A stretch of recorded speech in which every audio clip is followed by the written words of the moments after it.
Can you tell me if you saw Mr. Montague Dunn on the day of his death? Yes, of course. I met him, and we went to see Albert, his son, at around 9:30.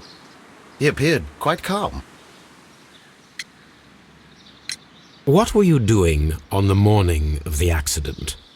After paying multiple visits to Albert, I had a little talk with Miss White. Then I returned to my desk to complete some paperwork. Suddenly I observed that Mr. Dunn was not feeling well, so I ran immediately to fetch Albert. I clearly remember that it was around 10:30, for I was late that morning. Thank you, Mr. Hamish. We shall continue our investigation.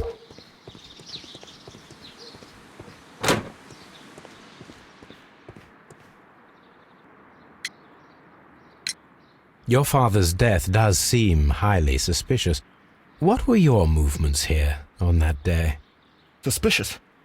Well, I was working in the seed house, taking care of Lysa something, or Lear Pontus, or... No, wait. These Latin names. And I spent so many hours trying to memorize them. Did you see your father that day? Yes. He came here with Mr. Hamish for his weekly visit. There was nothing unusual about that. And then? Nothing. They stepped out to the backyard. It was perhaps 20 minutes before 10 o'clock. Then about 10 minutes later, I saw my father heading for the dry tropics room while Mr. Hamish returned here. And Mr. Hamish and Miss White, what were they both doing that morning? Mr. Hamish visited me a couple of times. I also saw him returning from talking with Miss White, and that was at 10 minutes past 10. But then he ran back here to me to tell me that my father was feeling unwell. We hurried across to the water lily room, and I found my father lying dead on the floor. Oh, my God. Thank you, young man. We shall see you again soon.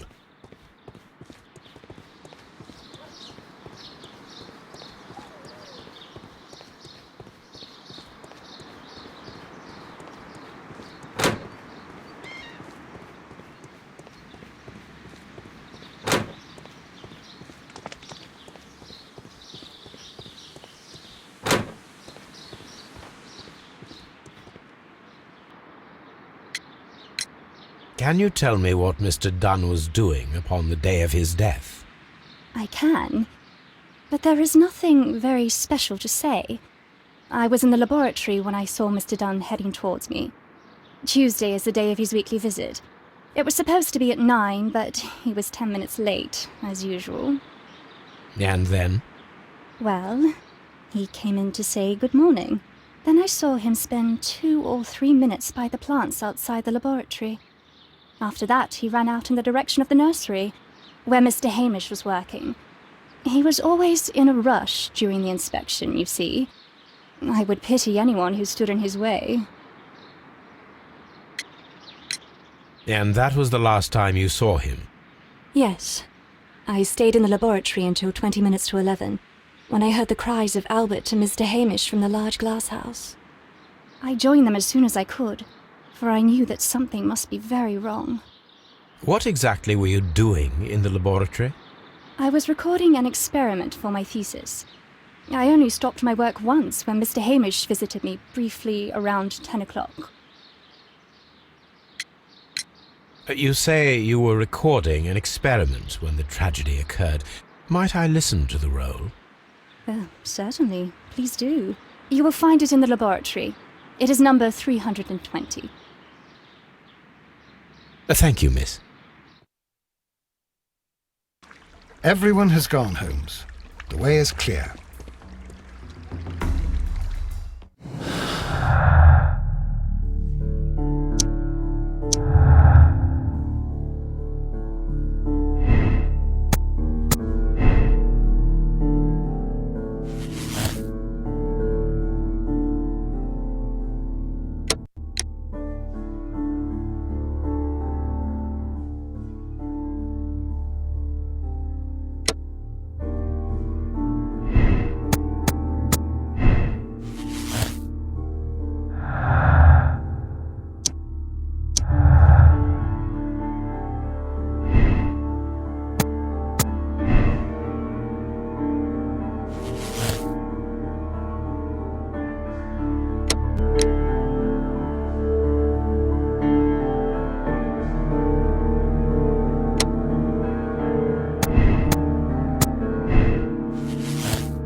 When Montague Dunn was standing close by the plants, the caterpillars were released and caused the deadly spores to activate.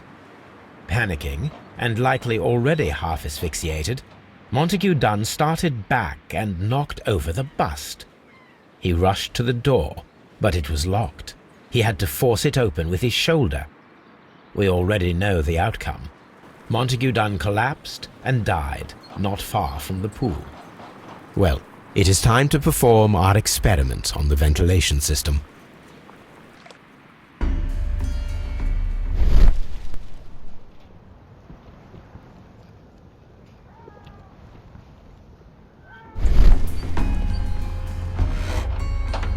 The caterpillars could only fall from the ventilation duct. Our caterpillars are in place. I'll activate the ventilation system so that they fall down. Watson, stay here and observe. All right, Holmes.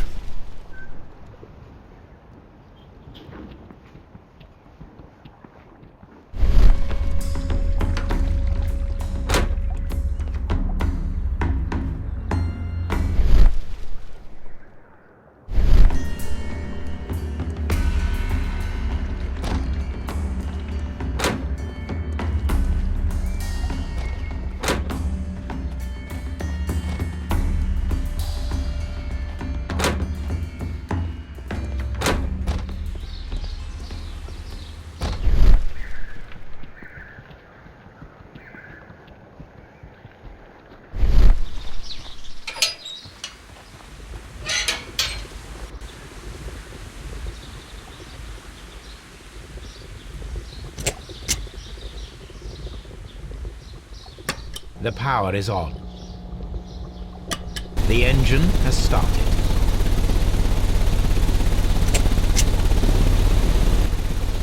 The ventilation system is working.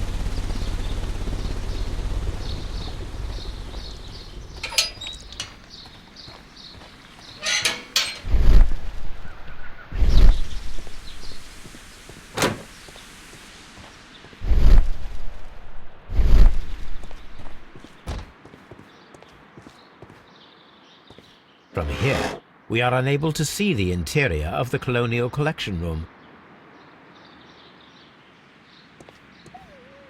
Excellent. This ventilation fan is working. Let us see if I can activate the other one.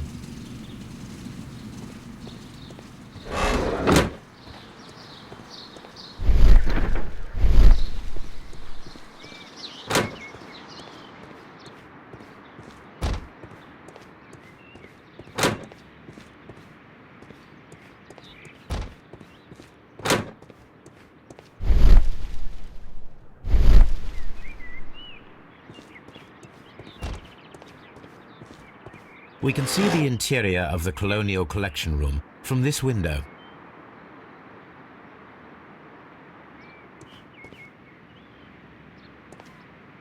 Perfect. Now I just need to find Watson to check the result. It works perfectly, Holmes. Bravo. Now, if you could just help me to get rid of these caterpillars. Perfect. Now we know how the murder of Montague Dunn was carried out, by activating both Albert's and Mr. Hamish's fans. But only from Mr. Hamish's workplace would it be possible to see when Montague Dunn entered the Colonial Collection Room.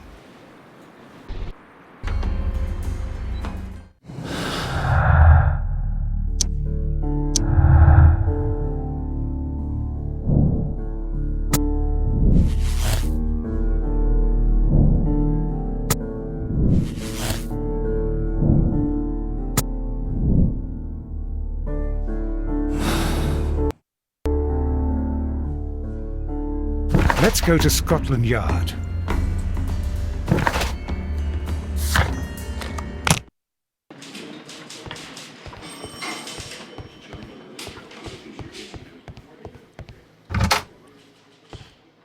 Inspector, I believe that Martin Hamish is guilty of the murder of Montague Dunn. Aha! I knew it. I'll send the lads around to arrest him. Very good. I shall wait to hear from you.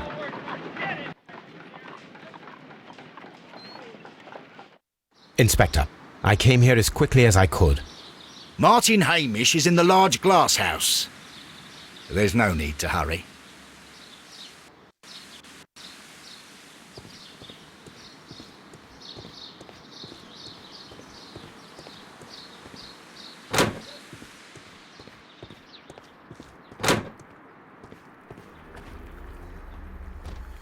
Holmes, my God!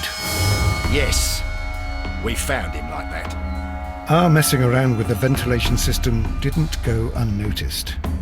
Mr. Hamish realized that we knew. Inspector, could you arrange the body, please? I should like to examine it.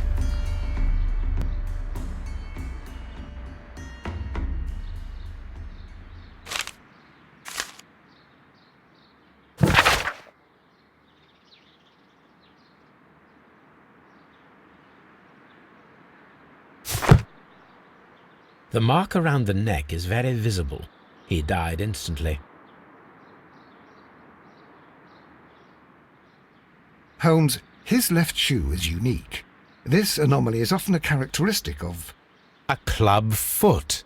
Bravo, Watson. That is the key element of this case.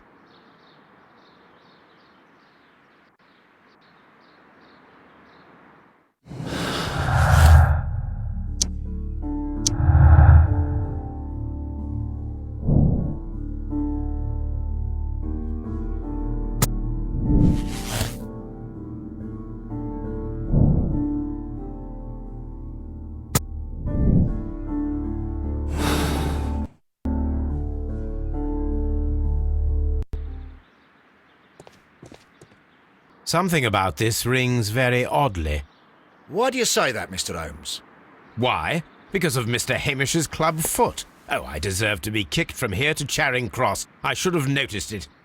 But, Mr. Holmes, I can't see why. No, I don't suppose you do. You must recall that Mr. Dunn was locked inside the Colonial Collection Room by the murderer. If it was Mr. Hamish, he would have had to run up to his workplace to trigger the fan situated above it, taking into consideration the condition of his foot. Well, it is still possible.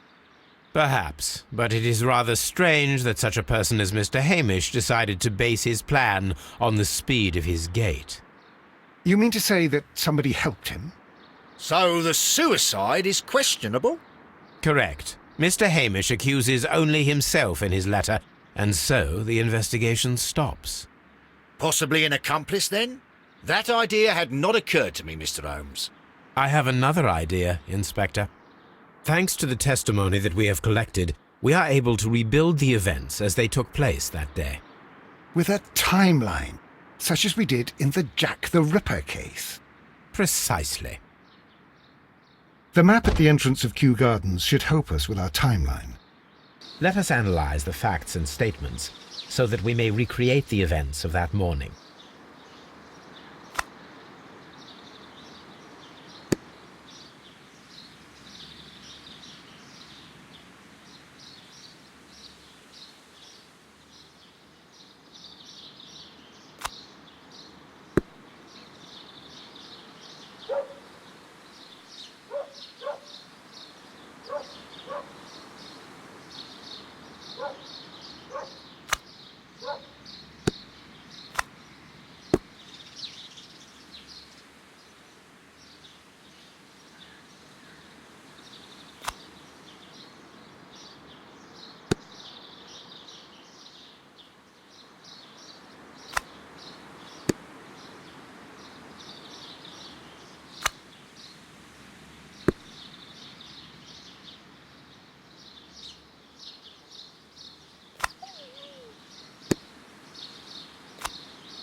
Let us summarize.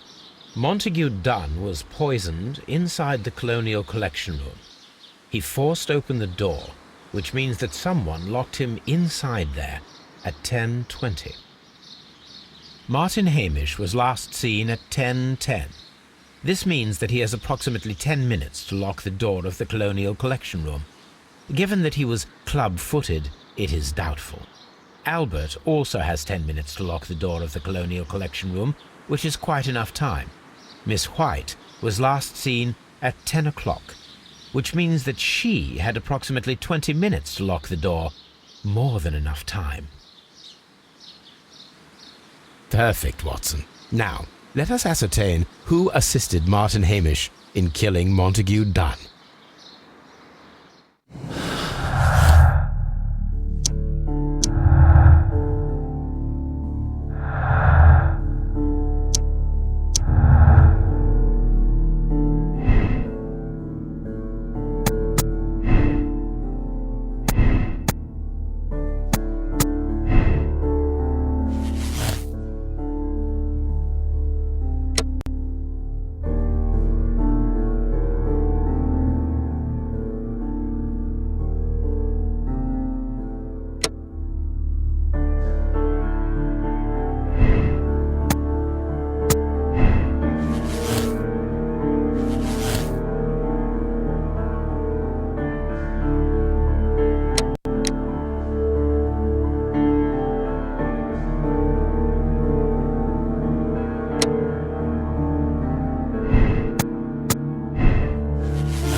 But Holmes, how can you be certain that we'll find Miss White here? It is obvious, Watson. Just use your brain. I am using it. I do use it. Now that the rope has tightened around Martin Hamish, Miss White must act to erase all traces of her implication. After the suicide of her accomplice, there is one final trace remaining: the deadly plants of the Divine Syndicate. She will be there. Very good. Shall we go? Just one moment. Now listen to me, Watson. I shall see her alone. You will conceal yourself behind her, quietly. Whatever are you planning? Nothing spectacular. The impulses of women have always been a mystery to me. But she is a bold one, and so we must be cautious. All right. You can count on me, Holmes. Mr. Holmes, good day to you. You do not seem surprised, Miss White. Well, I was expecting you. Not for too long, I believe. So please tell me, as it is still unclear, who planned the murder? Was it you? You were wrong, Mr. Holmes. It was Martin Hamish, then. You managed to convince him to take on a more prominent role. You could not be further from the truth. You think that you can fool me? You don't care what I think. It is difficult to care about someone who is capable of pushing a man to his suicide. It is over, Miss White. The police will be here any minute. Over, perhaps. One moment you were here, and the next, you were on the other side. The other side? No! Stop! I beg you not to do this, Miss White. Don't come any closer.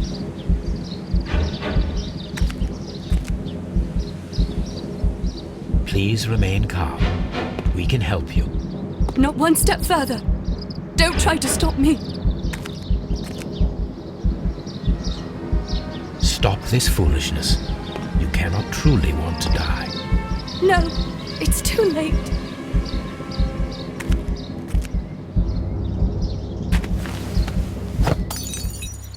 Well done, Watson. She was not faking. Miss White, you have no right to take your own life.